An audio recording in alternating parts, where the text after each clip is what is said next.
News 24 తెలుగుకు స్వాగతం. నా పేరు శ్రీలత. వార్తలోని ముఖ్యాంశాలు ఇప్పుడు చూద్దాం. రంపచోడవరం ప్రైవేట్ ఫంక్షన్ హాల్లో రంపచోడవరం నియోజకవర్గ ఎమ్మెల్యే శ్రీమతి మిరేల శిరీష విజయ్ భాస్కర్ అధ్యక్షతన ఎన్డీఏ కూటమి పార్టీల శ్రేణులతో ఎమ్మెల్సీ ఎన్నికలపై సమీక్ష సమావేశం జరిగింది. ఈ సమావేశంలో అల్లూరు జిల్లా ఇన్ఛార్జ్ మంత్రివర్యులు, ఆంధ్రప్రదేశ్ రాష్ట్ర స్త్రీ శిశు సంక్షేమ గిరిజన సంక్షేమ శాఖ మంత్రి గుమ్మడి సందరాణి మాట్లాడుతూ, ఆంధ్రప్రదేశ్ రాష్ట్రంలోనే ఈ రంపచోడవరం నియోజకవర్గం విస్తీర్ణంలో అతి పెద్దదని అన్నారు. అటువంటి ఈ నియోజకవర్గంలో ఎమ్మెల్సీ ఓటర్లను నమోదు చేయడంలో కీలక పాత్ర పోషించిన కూటమి పార్టీల శ్రేణుల కృషికి కృతజ్ఞతలు తెలియజేశారు.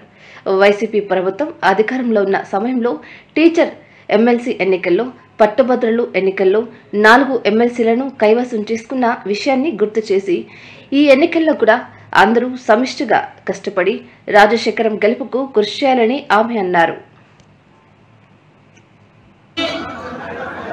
మన పట్టభద్రుల ఎమ్మెల్సీ ఎన్నికలు కానీ, టీచర్స్ ఎమ్మెల్సీ ఎన్నికలు కానీ మనం కైవసం చేసుకోవడం మీ అందరికీ తెలుసు.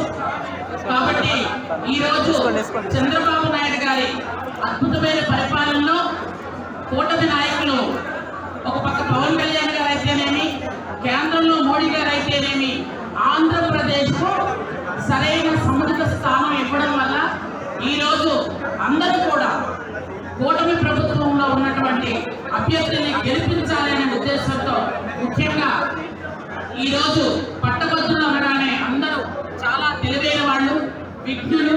ఖచ్చితంగా ఎవరైతే రాష్ట్రాన్ని అభివృద్ధి పదంలో నడిపిస్తారో వారికే ఓటు వేయాలి అని ఈరోజు అనుకోవడం కూడా జరుగుతుంది. కాబట్టి ఖచ్చితంగా రాజశేఖర గారి గెలుపు తథ్యమని మీ అందరికీ మరొకసారి తెలియజేసుకుంటూ, ఆయనకు ముందుగానే ఇక్కడ ఉన్నటువంటి మన రంపచోడవరం నియోజకవర్గం తరపు నుంచి అరకు పార్లమెంట్ లో ఉన్నటువంటి ఏకైక నియోజకవర్గం ఈరోజు పట్టభద్రుల ఎమ్మెల్సీ ఎన్నికలకి ఒక్క నియోజకవర్గమే ఉంది మాకు.